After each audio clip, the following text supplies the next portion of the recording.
Welcome to Sports Buds Hockey Podcast, where two friends come together to discuss all things hockey and where everyone's opinion is appreciated.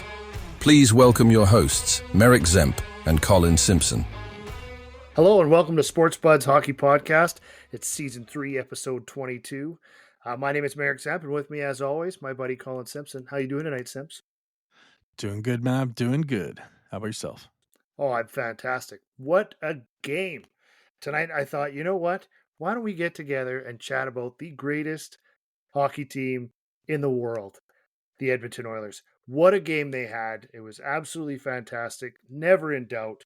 Right from the opening minute all the way to the end. Complete faith. Knew they had it.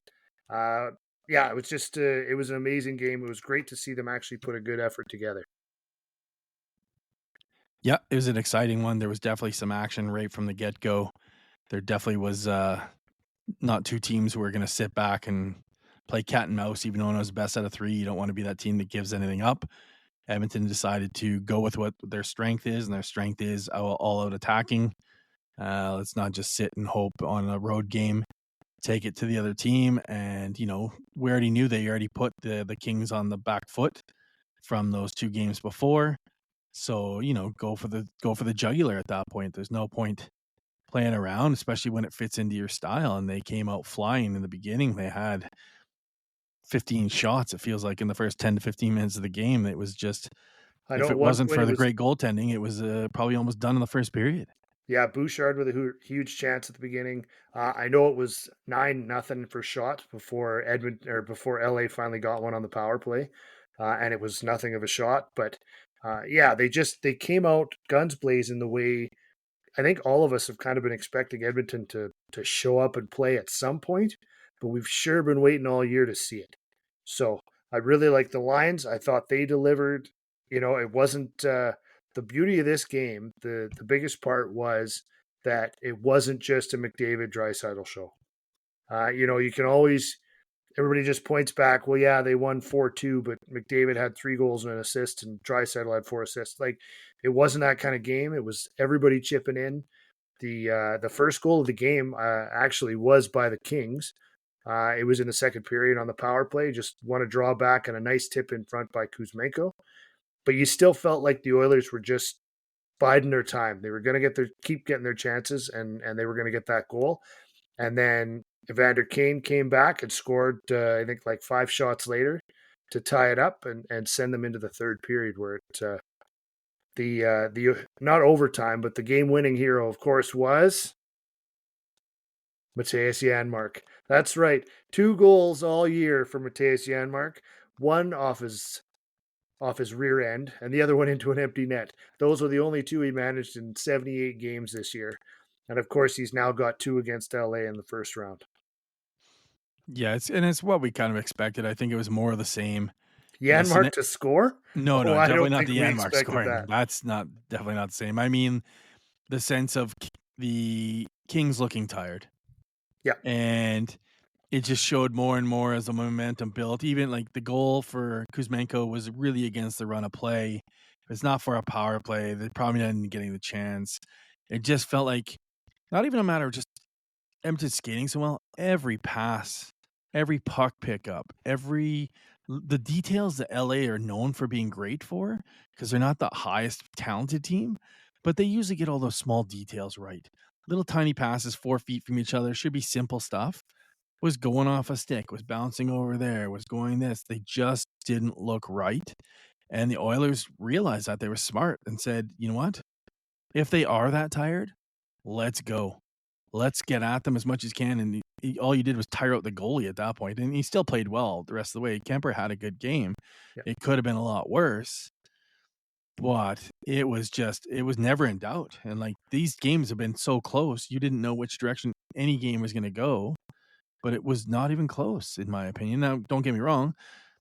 I'd have to say congratulations, Sports Buds. That's 2 nights in a row with perfect predictions. I took the first night. You take the second night with a 3-1 prediction.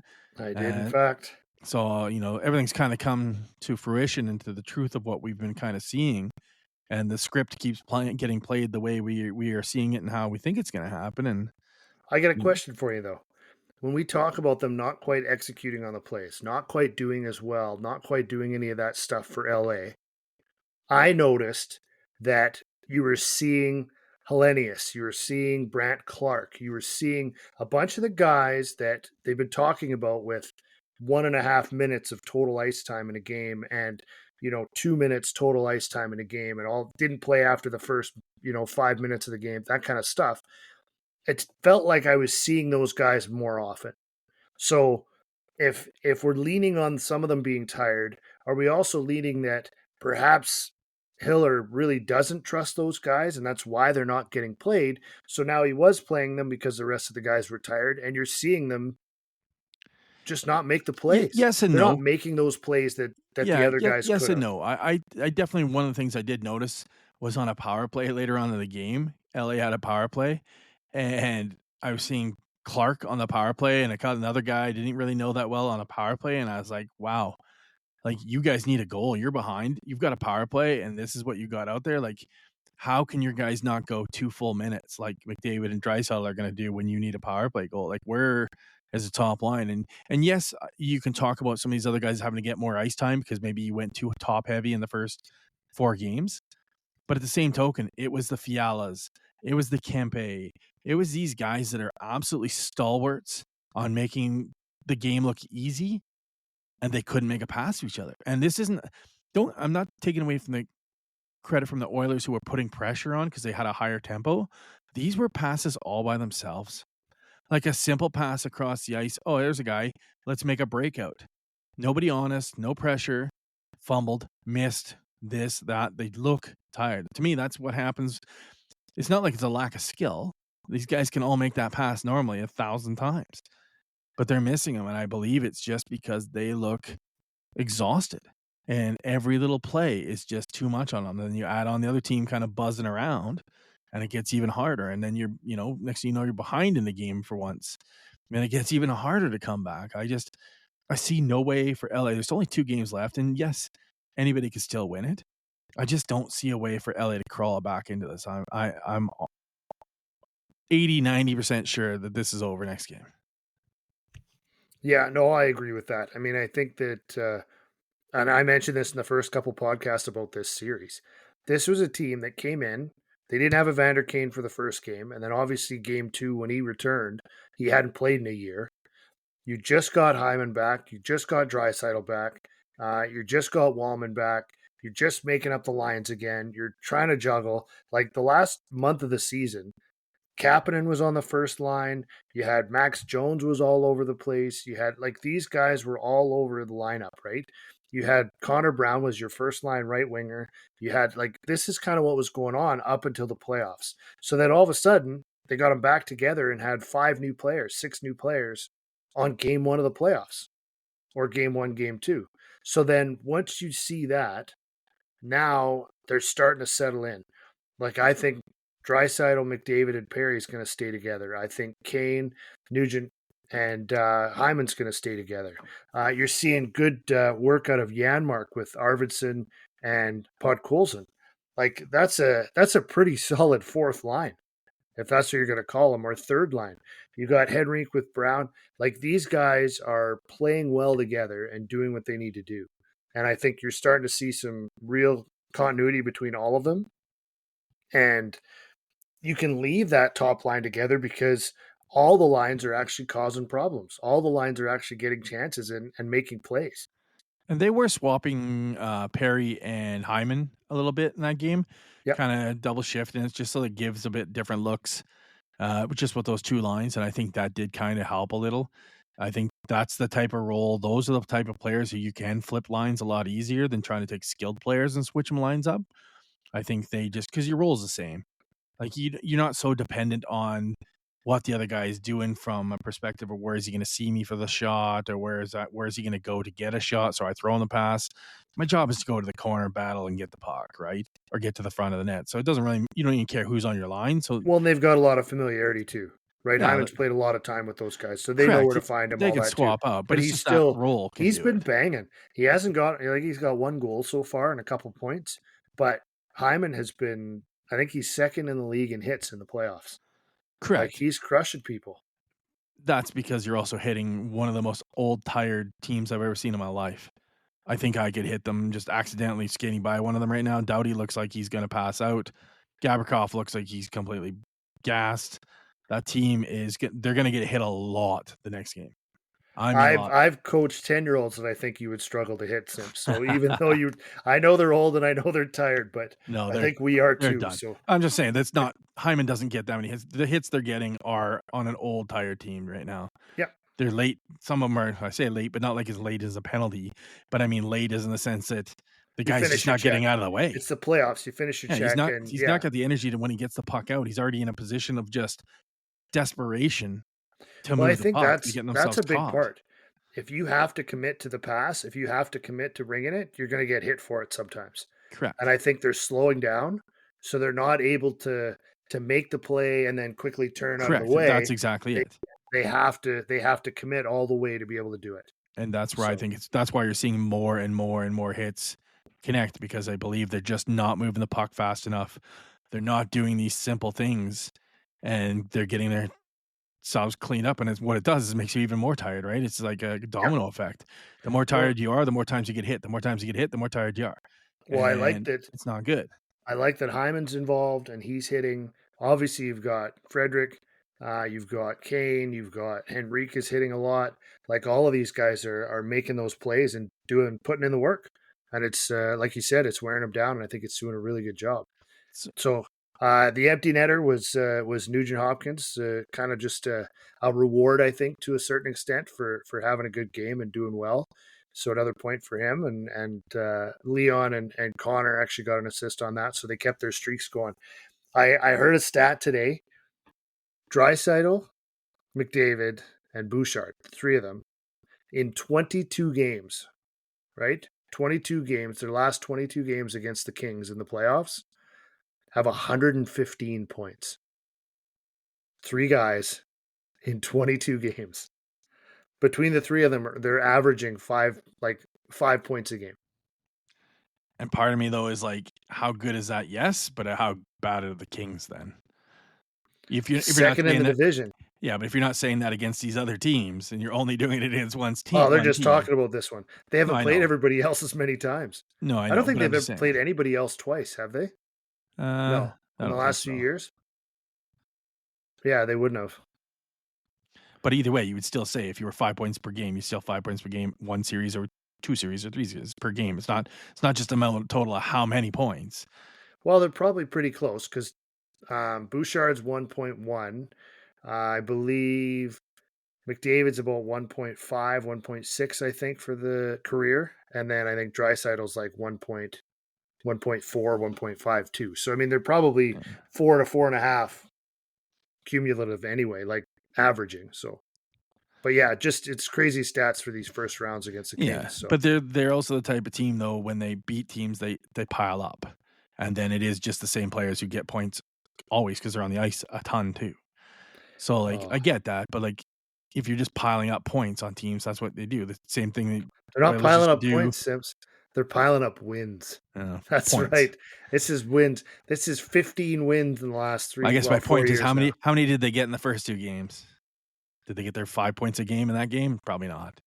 No, actually, I think McDavid got 4 in the first game. A goal and 3 assists in that one. Score? 6-5. That's the one they came back and tied it, right? True. I think he maybe had a point or maybe nothing in the second game when they lost 6-2. But yeah, no, he's been. But I think either way, it's going to be I got 5-1 to close it out. Wow. I think there's going to be a point when they get ahead and the building's rocking and going that the Kings just will shut down and they're going to just give up chance after chance, and there'll be a couple empty netters because you're going to go with 4 to 5 minutes left. You're going to be down by a couple and you're going to pull and you have nothing to lose. You just keep pulling. And then when you hit the 5th goal, you stop pulling and it's done. Yeah. That's my opinion. So 3-1 with some empty netters afterwards. Yeah. I'm once again, I am pulling for you. I hope you're right. I'm loving the idea. I'm going to go a little bit closer game. I think LA is going to come out like they have to. Whatever they've got left, they've got to do it. And I think they're going to get ahead again. I think they're going to get like a 2-1 lead, something like that. And then I think by midpoint of the second, if they are down 2-1, then Edmonton's going to roar past them and end up like 5-2, just getting a bunch and then just nurse it home and go from But there. but what would make you think they're going to come out and do anything? If they couldn't come out and do anything in their own building with their own fans behind them, I don't think it's a matter of like, oh, they just had a down game. I think No, they're done. I think they're out of the tank. I don't yeah. think it matters how much they want to play well in the next game. They've got nothing left. If they don't get like a goal or two in the first like 5 minutes, they're done. I Well, think they'll just be embarrassing the entire rest of the way. There's been points in the games where you just are shocked that that's a team that made the playoffs. that was second and challenged for the division lead. Correct. Like they don't look like that team at all. They don't. No, I agree. No, I just think that if they've got anything left, they're going to come out and spend it and try. And if they can get a couple goals, because they do have some firepower, it can happen. But I think they may get ahead, maybe do that, get the 1-0, get the 2-0 or 2-1 or that kind of thing, maybe and I whatever. think And they have to be in order for them to compete. They have to be 3 for 4 on the power play. If LA's to win, actually, you know what, that would if really LA's be to win tomorrow, or is it the next game's tomorrow? yeah. If they're to win, they've got to go. I'm going to call that as they need to go 3 out of 4 on the power play. If they do that, they give themselves a chance to win. If And they even don't then, do that, they're done. I think that'll make it close, but I think the Oilers win no matter what. Even if they go 3 or 4, I think it'll still be a 4-3 or a 5-3 game for Edmonton. It's yeah, I But I could because see that's the that. only way I think they can score. I don't think 5-on-5 they've got the juice. Yeah. So I think their goals, just like the Kuzmenko one, Yeah. it's against the run of play. You have no energy. You get on a power play. You have an extra guy. You take a shot from the point because you have time to do that, and a guy gets a tip. Those are what they're got to get their bread and butter on. It isn't going to be up and down the ice 5-on-5 skating. It's No. done. So anyway, so let's what else has been going on? Well, we've got let's stay on the west side, right? We've got the other Pacific Division matchup, which is the Golden Knights and the Wild. Kind of a fun little thing. Marc-Andre Fleury had to come in. I guess the other goalie was injured or ill or something like that after the second period. He came in, he kept it tied, but in the end, the Golden Knights won a second or maybe third one in overtime. I think it's second one in overtime to go up 3-2 in their series. Game was 3-2, and they go up in the series 3-2. So Vegas does have the lead over there. We'll see. I think that one's tomorrow night as well. We'll see where that goes. I think the Wild have been pretty good. I mean, mostly it's been Boldy and Kaprizov, but I mean, it's a pretty good series. So I picked the Golden Knights in 5, maybe 6. So I think we may still be in line for that, but I'm still cheering for the Wild at least a little bit.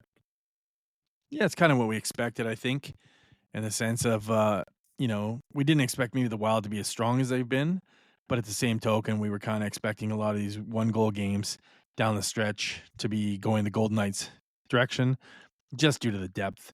You Yeah. get in these bit longer games, you're going to get to come down with a few more lines that could do it for you, or a few more times in the game where, in this scenario, maybe someone else took some extra shifts and allowed Jack Eichel not to have 28 minutes, so that in overtime he's a bit fresh.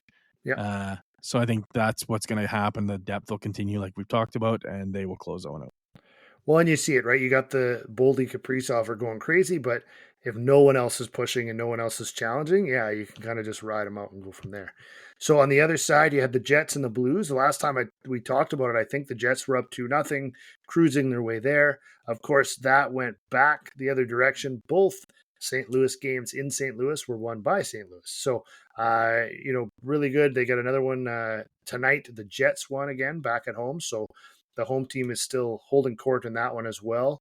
And yeah, it looks pretty good for the Jets. 5-3 win tonight. So they're up 3-2 in the series. So a little surprising that St. Louis took a couple, but at the same time, they were a hot team coming in. So sometimes that happens. Yeah, I was kind of expecting them to compete, maybe take a game at home or so. But I wasn't expecting them to win so convincing at home, I guess. Oh, yeah. I was a little surprised. It was a couple of bad games for Hellebuck, obviously. He let in a bunch of goals. I didn't get to see all the goals, so I don't know what quality they were, but either way, it's not like Hellebuck to give up that many. So then you're coming in, what do you take back 3-2, you're going back to St. Louis. I think they overperformed at home. So I'll take the Jets to close out in the next game. I agree. Yeah, no, I think Hellebuck will return to form. He'll be all right. And he, a little bit of talk about him because he's had some big numbers in the last few years for the playoffs. So I think they're going to rebound and still be able to close this one out as well and go to the next round. Who are they going to face? Well, after the weekend, we've got a 3-2 Dallas lead. Dallas and the Avalanche getting together, and so a pretty big game, one of the more decisive ones in that series, won by Dallas in Game 5. So we'll see kind of where that looks like and where it falls. Are the Avalanche going to be able to come back and get the next one at home and go from there, or are we going to see the Stars actually move on? I mean, I think Colorado's got a good team, so it'll be surprising if they get out. But obviously, Dallas and Colorado both have good teams, so somebody's not going to make it to the next round. Yeah, these two are a coin flip half the time when you go into these games. But I think when all is said and done, I have watched quite a few highlights of this series. And I don't want to say, Mackenzie Blackwood or whatever has played bad, but at times he has played bad. He's let in a couple of weird goals that I just don't think he's going to outbattle Ottinger. And I think, in these games, these series where teams are holding court like this, it's very often doesn't go to Game 7, and then the team that was the home team ends up winning it, and it was exactly that, where you won 4 home games and they won 3 home games the other side. Mm-hmm. So I'm going to say it's going to break the trend. Stars are going to take it in Colorado, and it's going to be Jake Ottinger out duels Mackenzie Blackwood in that game.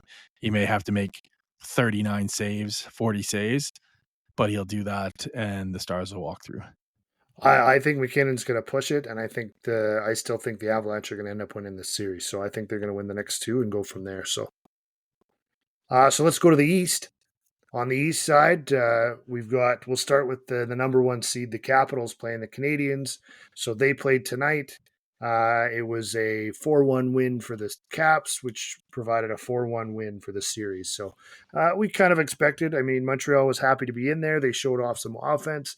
They did a little bit of what we expected, but they also lost in 5 as we expected. Yeah, I think we both called them in 5, to be honest, and said they would get one game out due to pure talent and youth. And then we figured, the depth. Got one game at home in front of the crowd. So I think it went down to the script to a T, and we are where we expected to be. Capitals are moving on. Yeah. And I mean, I think the Canadiens played them well. I know they won a game, but they also took 1, maybe 2 into overtime, or very close. 1 for sure into overtime, but maybe a second one. So, close series there. The other one on that side is the Devils and the Hurricanes. I think we called this one as well. The Hurricanes won last night to put them up 4-1 and to win the series against the Devils. So another handshake line there. And in reality, without Jack Hughes, we kind of knew this is where this series was headed. And in reality, it sounds like they, really got to Markstrom quite a bit as well. So, there may be, I don't think there's any changes to get. I think they got Markstrom for a few more years, but I mean, they need to get their full squad to be able to compete with the likes of the Hurricanes. I do worry about that team for the future, in the sense of, they were kind of looking like they were building and, getting more experience each year, and they look like they're taking the next step forward. And there was quite a few years here in a row where they were like in the beginning of the seasons out to great starts, and you're like, is this the year that they've kind of put it together? They've gotten a couple more years together, more experience, they're playing better. And then they went out and got Markstrom from Calgary, obviously. And I don't think Markstrom's a bad goalie, but he's a bit of an older goalie. And I kind of feel like, does he fit the window? Because maybe they thought they were further ahead in this rebuild than they really are. But when you lose Jack Hughes, which is a big thing, and you drop off this drastically, I just don't think you're as far ahead in the rebuild as you think. And now you have a goaltender who's kind of nearing the end of his career, and a whole lot of team who are not quite there yet. You might need a few more years of low, like good high draft picks and low finishes to get yourself there, or make some trades. Yeah, we'd have to look. We'll touch base on it later on for some of these teams where they're at cap wise. They may be able to do a little spending. They may be able to make some moves and stuff and kind of fill in a few of those gaps. Yeah. But yeah, they got outmatched. Like, in my opinion, like they tried to battle, but they got outmatched, and it's just like, I would have expected more out of them if I thought they were where I thought they were going to be a couple years ago. Yeah. And so, it is what we expected out of them without Jack Hughes, but just something to think about for the future here. Are they in the rebuild that I thought they were? Yeah. So yeah, as expected, they're out. So obviously that's setting up the next round will be the Capitals and the Hurricanes. So that'll be a pretty exciting series. That might be a little bit more evenly matched. It might be a good one. Over in the Atlantic Division. So when last we spoke, the Maple Leafs had stormed out to a 3-0 lead. You know, wait for it. Don't get ahead of me on this one. They were up 3-0. And of course, they finished it in 4, completed the sweep on the Sens. Is that right, Sims? Let me think. We're talking about the Leafs, right? No, probably 5. They must have probably lost in overtime, something like that in game 4. Went back to Toronto and they stomped them out and finished it in 5, right? Finished it in 5? Don't they always clean up when they're up 3-1? Okay, so they're going to do it in 6. So next thing you know, it's 3-2. Obviously, the Leafs are the Leafs, and there's a little bit of fear. There's a little bit of panic. There's a little bit of just worry, I guess, amongst Leafs fans, as there always is at this time of year. They're heading back to Ottawa, and I think nobody really wanted to go back to Ottawa at this point. But they are headed back to Ottawa for Game 6 tomorrow, so that's the Maple Leafs in the center is obviously in Game 6. Brady Tkachuk is doing Brady Tkachuk type things. And there wasn't a whole lot of pushback from the core four or anything like that in the last game, which was a 4-0 win for Ottawa in Toronto. So we got to see what happens next, whether or not they can rebound and come out and get it, or if we're heading to Game 7 of that series, because that was, I believe, that was the only series that went 3-0 for one team. So pretty crazy for them to be where they're at now. Yeah, for sure. And unfortunately for the Leafs, not just Leaf fans, but the Leafs themselves, they've proven over the years that they don't always handle the pressure so well. And I do think it's going to play to their advantage in the next game, though.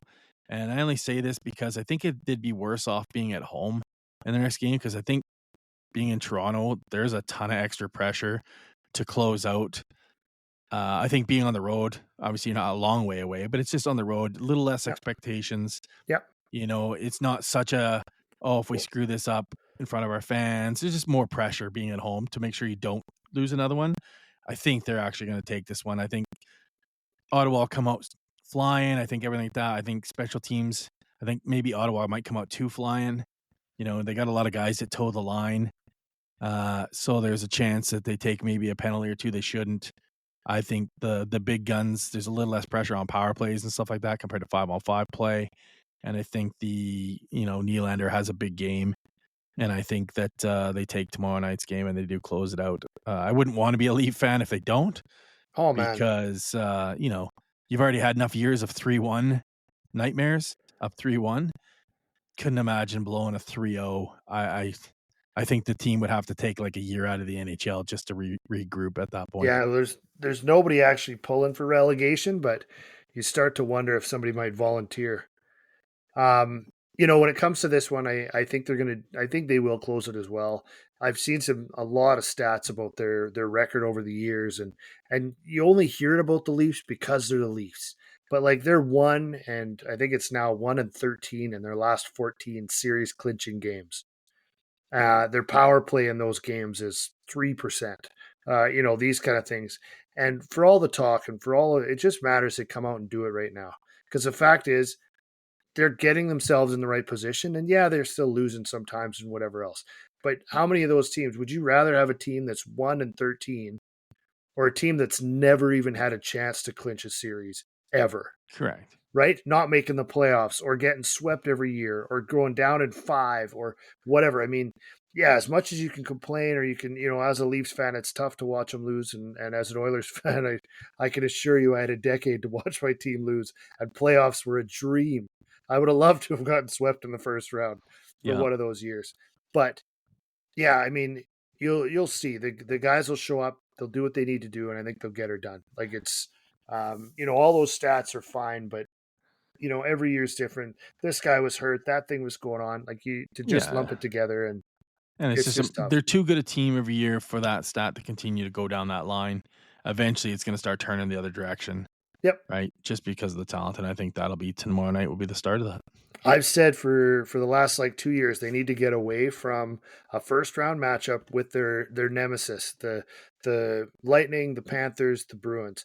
They did that. They're going to get the Senators. They're going to beat them, and then they're going to head into the next round confident and feeling like they haven't in a long time. So I think they'll do well. So going on to that, who are they going to match up with in the next round? Well, tonight in a fairly decisive 6-3 win, the Panthers over the Lightning. The number 3 seed beat the number 2 seed and won the entire series. So 4-1 for the Panthers. A pretty good showing against the Lightning. Really shut down the highest powered offense that in the league this year. So pretty impressive debut, I guess, for the Panthers at this point. Even dealing with suspension and everything else that's been going on and getting guys back during the series. This is still a good, solid squad. So Yeah, I think this is just strictly a Vasilevsky had a bounce back season, his Vezina nominated season, and then just didn't unfortunately bring that into the playoffs. Quite a few goals against in this. Good rivalry. Florida strong. They got confidence. You know, they're not far enough into the playoffs to have a bit of the slump of too much hockey yet. Usually you see that a bit later where teams bow out, and I think they got a bit of rest down the stretch and knowing that that's they it, were going right? to Yeah, play. Kachuk So was out, Ekblad was out, guys were out. yeah, They picked up Seth Jones. They, they made some moves and did some things. So yeah. yeah, no, So I think they're strong, pretty good. and Yep. like again, going into that one, you could have really went either way if Oh we yeah. felt like Tampa's offense got going and Vasilevsky played the way he did in the regular season. We could be looking at it differently, but good job by Florida to continue to look for the repeat. Yeah, I was expecting a 7-gamer for this one. I still picked the Panthers, but I thought it was going to be a long series for sure. So we've already got the Caps, the Hurricanes, and the Panthers all into the next round. So we're just waiting for the Leafs and the Senators to sort their things out, and then everybody on the other side.